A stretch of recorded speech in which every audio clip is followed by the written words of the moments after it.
Kecelakaan lalu lintas di ruas Jalan Manado Tomohon. Tokoh masyarakat apresiasi Satgas Premanisme. Latihan tinju anak usia dini mengasah keberanian dan mental.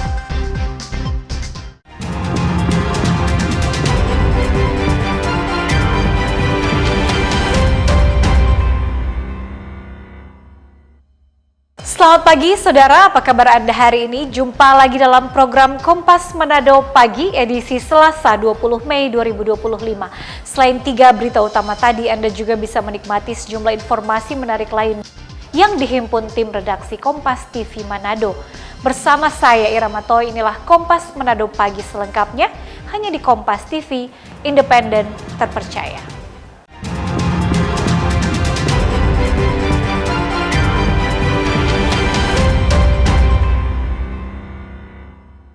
Saudara, kecelakaan terjadi di jalur Manado Tomohon, Kelurahan Kinilau pada Senin pagi sekitar pukul 10 waktu Indonesia Tengah. Kecelakaan ini melibatkan 2 mobil dari arah berlawanan masing-masing, kendaraan roda 6 dan kendaraan roda 4.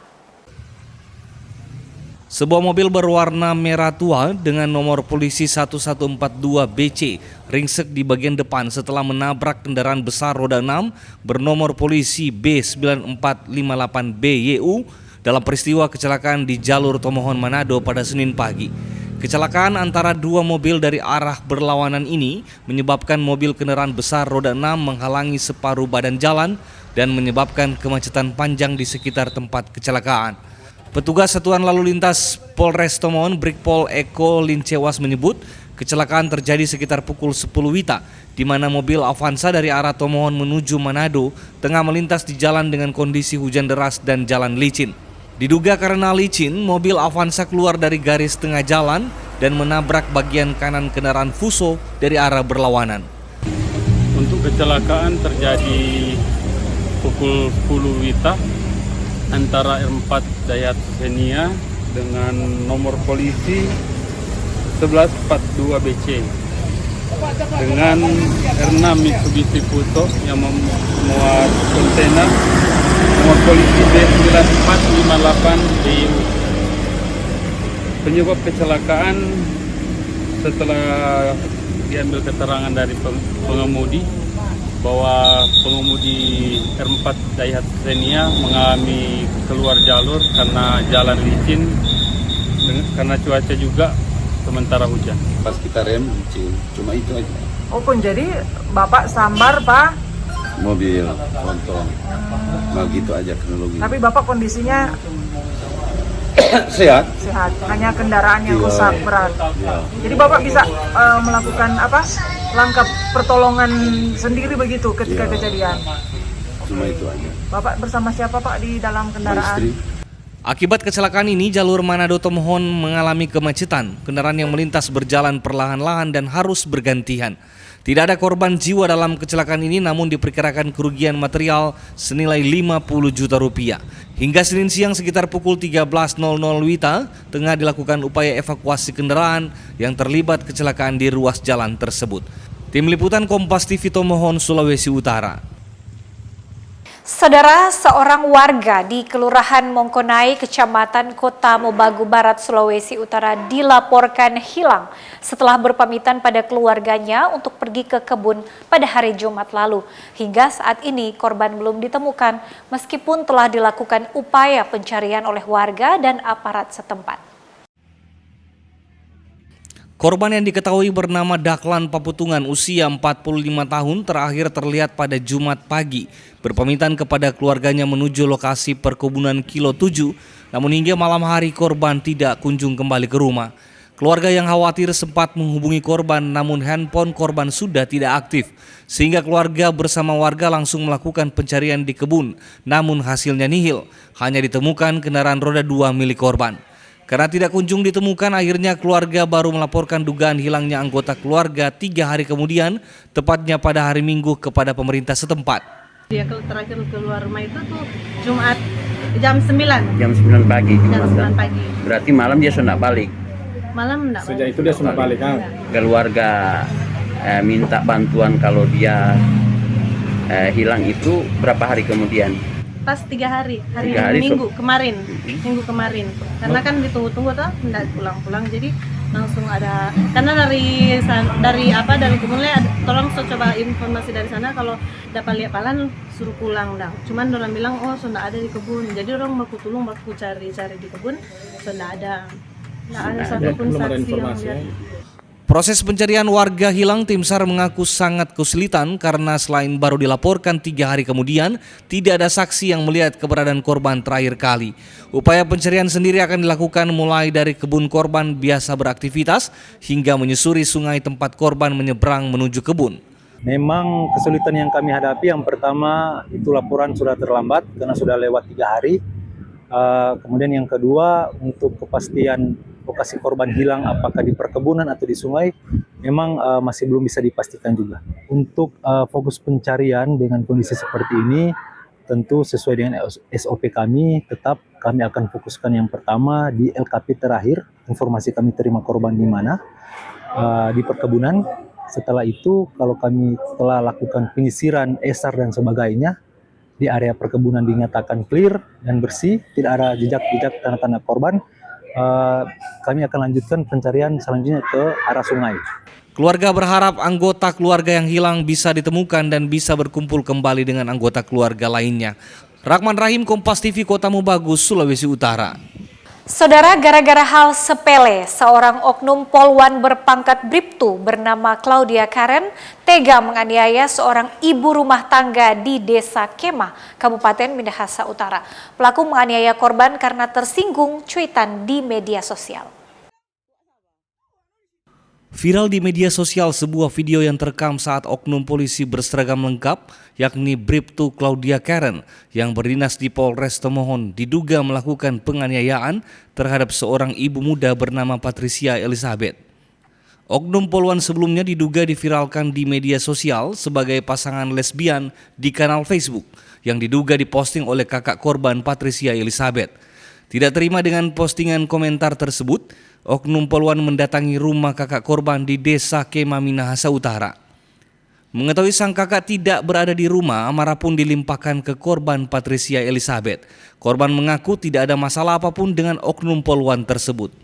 Pihak korban dan keluarga mendesak adanya tindakan tegas dari Kapolda Sulut dan Kapolres Minahasa Utara untuk mengusut tuntas laporan yang sudah dibuat korban. Itu dia langsung Patria dari luar bilang siang, langsung masuk di dalam rumah. Dia babatanya sudah kasar-kasar, semua yang memakai. Abis itu dia tanya Pak Kakak, dia mau datang cari Pak Kakak. Abis itu dia langsung naik di atas tempat tidur, pukul, dia ramaskan leher, dia injang, baru dia bagi di belakang sini. Itu kita ada sempat berdiri mau pilih tapi anak karena dia merasa tersinggung dengan status tapi kakak status di Facebook. Bahwa hal itu benar adanya laporan tentang dugaan perkara penganiayaan yang terlapornya berinisial CA. Kemudian saat ini perkara tersebut sudah kami tidak lanjuti, kami proses sesuai prosedur dalam tahap penyelidikan.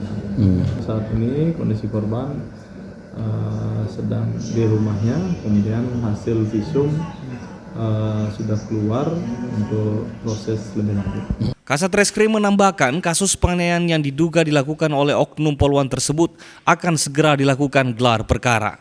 Jimmy Dapar, Kompas TV, Minahasa Utara, Sulawesi Utara. Ke info lainnya, Saudara, Tim Resmob Polda Sulawesi Utara berhasil menggagalkan aksi tindak pidana perdagangan orang atau TPPO dari Kota Bitung ke Kabupaten Taliabu, Maluku Utara. 2 orang yang diduga sebagai pelaku TPPO diamankan di Polres Bitung untuk proses hukum.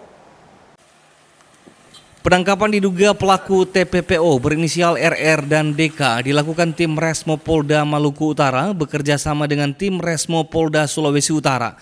Para pelaku diamankan di atas kapal bersama korban seorang anak yang masih di bawah umur. Kedua diduga pelaku TPPO tersebut langsung diberangkatkan ke Pelabuhan Bitung dan diserahkan ke tim Resmo Polda Sulut yang kemudian dilimpahkan ke Polres Bitung untuk proses hukum.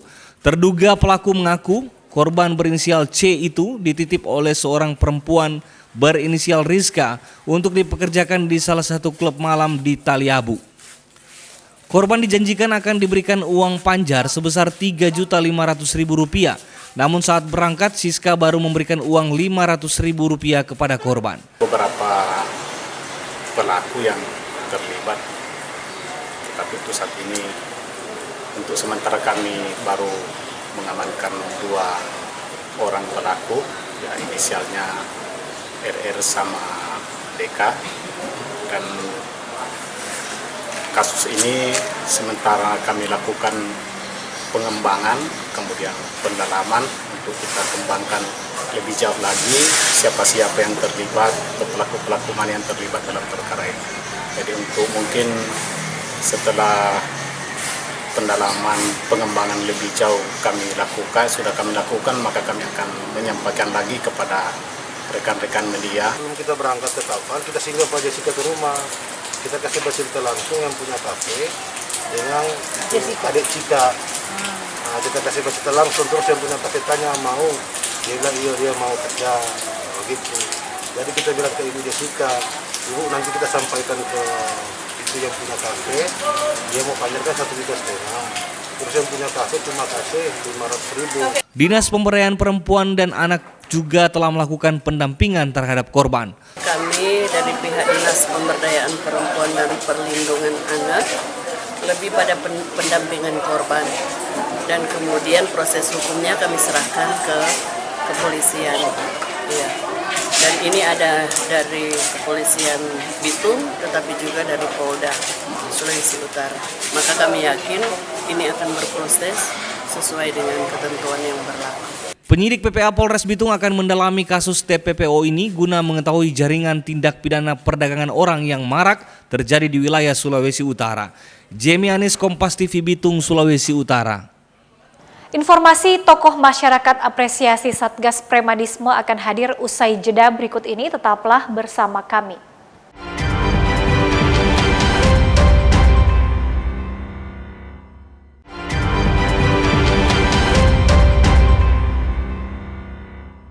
Anda kembali bersama kami di Kompas Manado Pagi. Saudara, Polres Minahasa Utara membentuk Satgas Premanisme. Satgas ini dibentuk untuk memberikan rasa aman dan nyaman bagi masyarakat. Dalam rangka menjaga situasi keamanan dan ketertiban masyarakat di wilayah Minahasa Utara, tim Satgas Anti Premanisme Polres Minut secara rutin melaksanakan patroli. Patroli ini difokuskan untuk mencegah berbagai potensi gangguan, khususnya aksi premanisme yang meresahkan warga. Kegiatan patroli ini menyasar lokasi-lokasi yang dianggap rawan, seperti pusat keramaian, terminal, kawasan pertokoan, perlintasan jalan yang sepi, hingga area publik yang sering dijadikan tempat nongkrong oleh kelompok tertentu. Kasat Reskrim Polres Minahasa Utara Ibtu Ikadek Agung Yuliana mengatakan, hingga saat ini sudah ada 8 orang yang ditahan terkait aksi premanisme. Kegiatan ini merupakan bentuk respon cepat dan preventif Polres Minahasa Utara dalam menekan angka kriminalitas, khususnya premanisme yang dapat mengganggu kenyamanan dan rasa aman masyarakat. Satgas Premanisme saat ini masih tetap melaksanakan tugas sesuai dengan rencana kegiatan, dan beberapa kegiatan sudah kami laksanakan untuk menjaga Hartimnas di Minahasa Utara. Adapun kegiatan itu ada 8 perkara yang sudah kami lanjuti, 5 naik ke proses lanjut, kemudian 3 melakukan kegiatan penyuluhan dan pembinaan melibatkan juga dari Binmas dan pemerintah desa. Polres Minahasa Utara menegaskan bahwa kegiatan patroli ini akan terus dilaksanakan secara konsisten sebagai bagian dari upaya menciptakan Minahasa Utara yang aman, nyaman, dan bebas dari premanisme. Jimmy Dapar, Kompas TV Minahasa Utara, Sulawesi Utara. Sementara itu, Saudara, Satgas Premanisme yang dibentuk oleh Polri mendapat apresiasi dari berbagai tokoh masyarakat di Sulawesi Utara. Pembentukan Satgas Premanisme dianggap dapat menekan angka kriminalitas serta bisa memberikan keamanan dan kenyamanan bagi masyarakat. Tokoh masyarakat Sulawesi Utara mengapresiasi langkah Polri yang membentuk Satgas Anti Premanisme. Para tokoh masyarakat menyampaikan langkah ini perlu dilakukan karena aksi premanisme sudah sangat meresahkan. Pembentukan Satuan Tugas Anti Premanisme sangat penting demi menjaga stabilitas keamanan dan iklim investasi di daerah. Dengan adanya keamanan di suatu daerah bisa menarik investor sehingga roda perekonomian bisa berjalan dengan baik. Premanisme ini perlu diberantas karena memang ini akan memberikan dampak terhadap bagaimana kemudian aparat atau hukum itu tidak bisa berjalan karena ada tindakan-tindakan yang di luar hukum yang dilakukan oleh sekelompok orang. Sehingga itu tentu kita mendukung program tersebut. Di samping itu tentu harapan kita adalah ketika program itu dilakukan tidak sekedar kemudian memberantas mereka, tetapi kemudian kalau perlu kita harus melakukan pembinaan terhadap kelompok-kelompok yang dianggap orang-orang yang kelompok premanisme itu sehingga mereka kembali kepada jalan benar. Karena tidak bisa dipungkiri salah satu pengganggu keamanan, yaitu jadi justru pemerintah dalam tanda kutip Kapolri, Polda yang menangani Kamtipmas, ya harus tegas. Kami tokoh-tokoh agama, ormas, masyarakat pasti akan mendukung ini. Karena ini kan kenyamanan hidup. Nah, itu satu. Kedua, kalau suatu negara atau kota dia tidak aman, dia akan mengganggu kenyamanan dan ekonomi. Karena apa? Roda ekonomi akan terganggu kalau kota itu tidak aman. Mana ada turis, mana ada investasi akan masuk. Jadi menjadi kewajiban kita bersama mensupport, mendukung program dari Kapolda untuk minimal mengurangi. Pemberantasan premanisme adalah langkah konkret untuk menciptakan suasana yang aman dan nyaman. Jimmy Dapar, Kompas TV Manado, Sulawesi Utara. Berita lainnya, Saudara, Dewan Perwakilan Rakyat Daerah DPRD Provinsi Sulawesi Utara mendengarkan laporan keuangan dan pertanggungjawaban Gubernur Sulawesi Utara dalam rapat paripurna LKPJ Gubernur di ruang sidang DPRD Sulut pada Senin pagi. Rapat paripurna LKPJ Gubernur Sulut diikuti oleh sebanyak 40 anggota DPRD dari seluruh fraksi yang ada. Dalam laporan yang dibacakan oleh Ketua Pansus LKPJ Amir Liputo, disebut bahwa pihak Pansus telah turun langsung ke lapangan dan melakukan pantauan atas sejumlah hal dari pemerintah provinsi, dalam hal ini Gubernur Sulut. Dalam laporan yang dibacakan oleh Ketua Pansus LKPJ Amir Liputo, disebut bahwa pihak Pansus telah turun langsung ke lapangan dan melakukan pantauan atas sejumlah hal dari pemerintah provinsi, dalam hal ini Gubernur Sulawesi Utara. Dalam LKPJ tersebut tertuang diantaranya di bidang pariwisata, ketahanan pangan, perikanan dan kelautan, pengelolaan keuangan daerah dan sinergitas bersama BUMD yang menjadi prioritas pemerintah. Sejumlah hal memang menjadi pembahasan dalam LKPJ Gubernur sesuai dengan visi dan misi pemerintah terhadap masyarakat Sulawesi Utara. Kita tadi sudah selesai melaksanakan rekomendasi Pansus ya, karena laporan 2024 sudah final hari ini dan sah dan rekomendasi dari Pansus full semua ada ya, semua ada. Tentunya ini akan menjadi evaluasi kami karena ini juga sama dengan visi misi yang kami janjikan kepada masyarakat.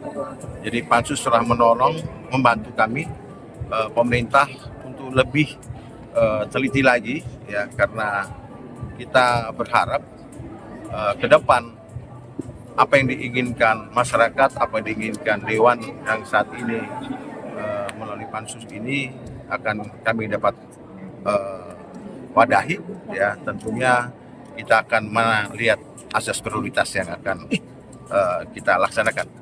Sementara itu dukungan penuh diberikan oleh pihak DPRD Provinsi Sulawesi Utara atas LKPJ Gubernur Sulut. Jadi tadi dalam paripurna penyampaian finalisasi LKPJ Tentu itu ada pansus ya, dan tadi laporan dari Ketua Pansus bahwa kami tentu telah selesai untuk pembahasan LKPJ-nya, dan pada dasarnya kami tetap mendukung dan memberikan rekomendasi hal-hal yang perlu diperbaiki ke depan bagi pemerintah Provinsi Sulawesi Utara supaya ke depannya Sulut menjadi jauh lebih baik lagi. Dan pada kesempatan hari ini juga ternyata setelah kami melakukan pembahasan, turun lapangan, dan di saat kami berkomunikasi juga dengan Bapak Gubernur, ternyata kami juga mendapatkan masalah-masalah yang perlu diperbaiki itu visi kita sama dengan Bapak Gubernur ternyata, dan akhirnya ya ini juga menjadi suatu hal yang bisa kami perbaiki nanti ke depan untuk pembangunan-pembangunan di Sulawesi Utara, untuk jalannya pemerintahan yang ada, dan semua sarana-prasarana yang bisa mendukung itu bisa diperbaiki lagi. Ya bersyukur pembahasan ini telah selesai dan sudah diterima. Sejumlah masukan juga diberikan Pansus LKPJ Gubernur yang bertujuan memajukan Sulawesi Utara ke depan. Edward Siwi, Kompas TV Manado, Sulawesi Utara. Kompas Manado akan hadir kembali dengan informasi latihan tinju anak usia dini mengasah keberanian dan mental. Untuk itu, jangan kemana-mana, tetaplah bersama kami.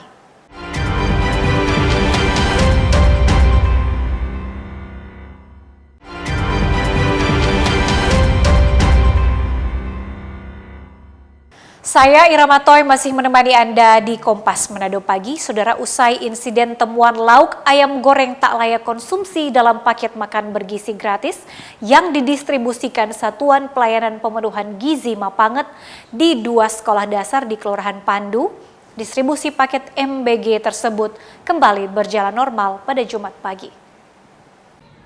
Program makan bergizi gratis di 2 sekolah yang berlokasi di Kelurahan Pandu, Kota Manado kembali berjalan normal usai heboh adanya temuan ayam goreng tidak layak konsumsi di paket makanan yang disalurkan Satuan Pelayanan Pemenuhan Gizi atau SPPG Mapanget pada Rabu 13 Mei yang lalu.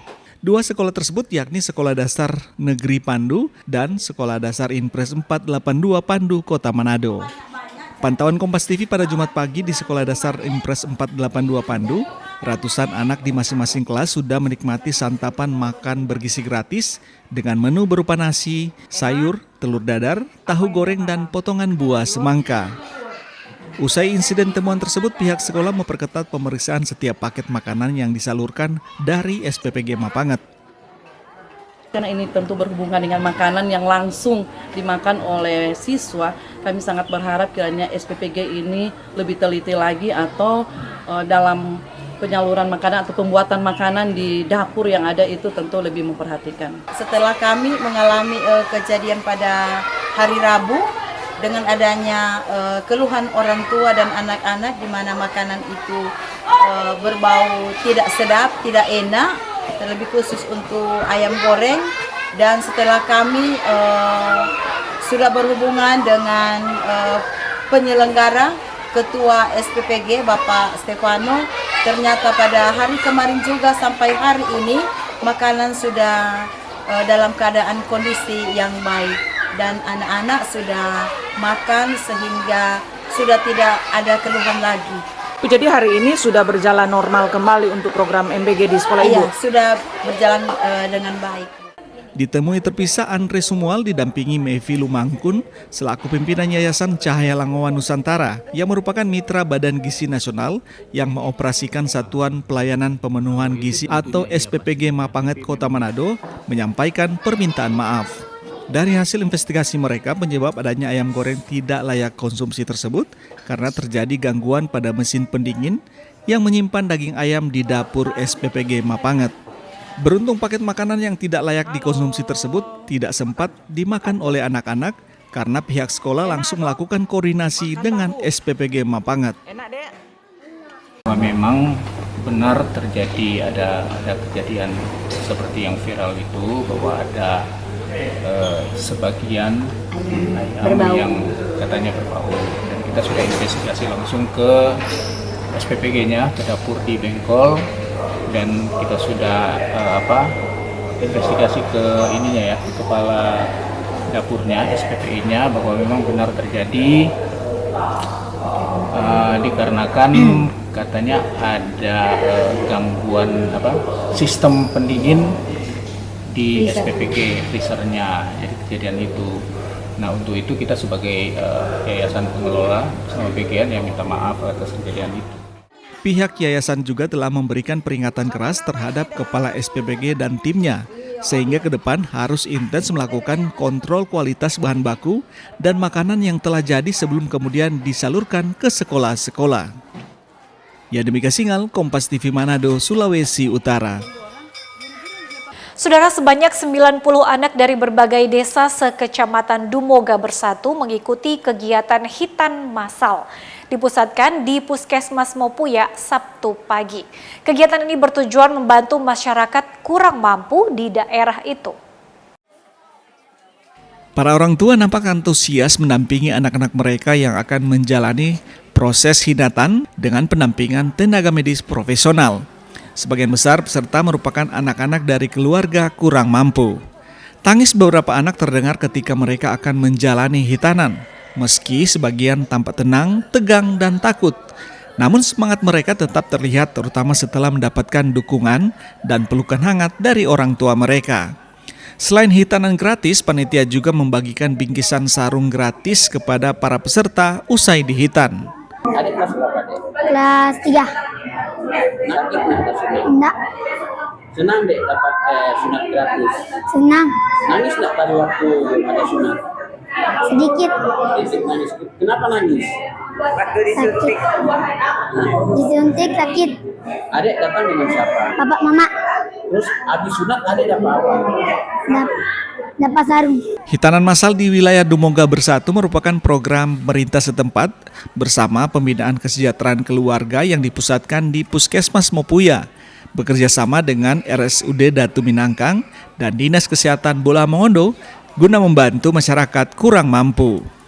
Untuk wilayah Dumoga Bersatu yang pusatnya di Puskesmas Mopuya, jumlah peserta sementara sekitar 90 peserta. Maksud dan tujuan sunatan massal yang dari program pemerintah Bupati Kabupaten Bola Mongondo yaitu membantu masyarakat yang miskin dengan mewujudkan generasi yang sehat. Berarti gratis ini, Bu, ya? Ya, ini pelaksanaannya semua sunatan massal secara gratis yang diberikan oleh pelayanan yaitu dari tim Rumah Sakit Datu Binangkang bersama kerjasama dengan Dinas Kesehatan. Kegiatan ini berlangsung lancar dan penuh kehangatan, meski dibalut dengan tangis dan ketegangan. Namun hitanan massal ini meninggalkan kesan mendalam bagi anak-anak dan keluarga tentang kebersamaan dan kasih sayang. Rahman Rahim, Kompas TV, Bola Mongondo, Sulawesi Utara. Saudara, belasan anak hingga remaja mengikuti latihan tinju di Sasana Sparta Maesa Tikala, Manado.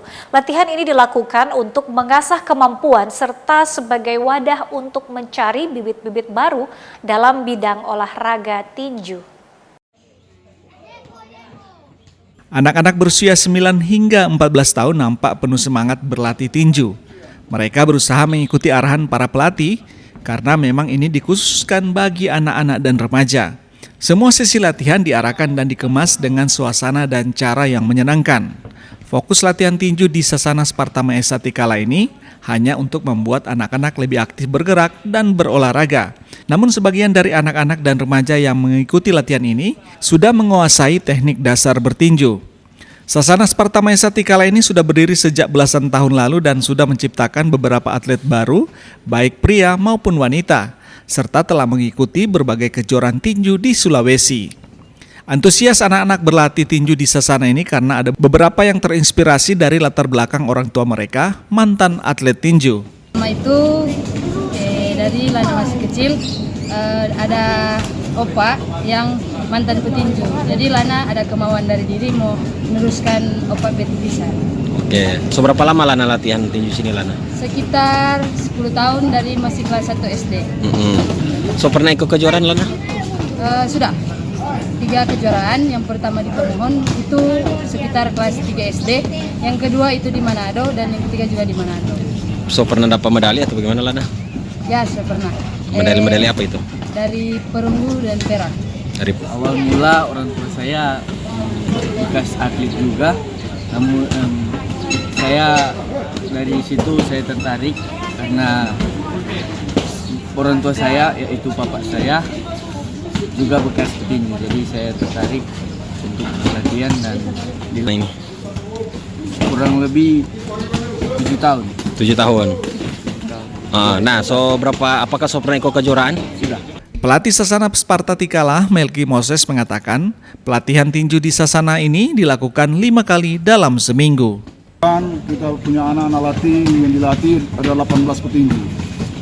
Ada 18 petinju yang terdiri dari umur 9 tahun sampai 23 tahun.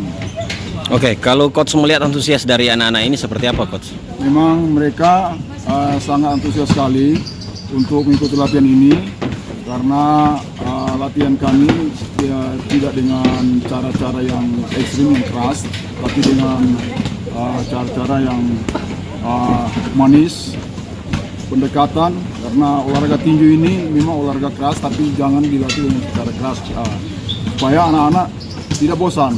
Kalau terlalu keras nanti kita latih akan menimbulkan kebosanan, tapi puji Tuhan sampai saat ini mereka tetap bertahan latihan walaupun ada yang sedikit juga keras harus dilatih, dan mereka memang dilatih untuk disiapkan untuk menjadi atlet. Tak hanya berlatih gerakan dan teknik dasar tinju, anak-anak ini dikenalkan dengan sesi tanding di arena. Sementara itu, tujuan utama dari pelatihan tinju ini adalah untuk melatih mental dan keberanian anak-anak sejak dini. Jimmy Dapar, Kompas TV Manado, Sulawesi Utara. Informasi tadi menutup perjumpaan kita dalam Kompas Manado Pagi. Saya Irama Toy pamit undur diri. Tetap saksikan rangkaian program berita di Kompas TV, independen, terpercaya.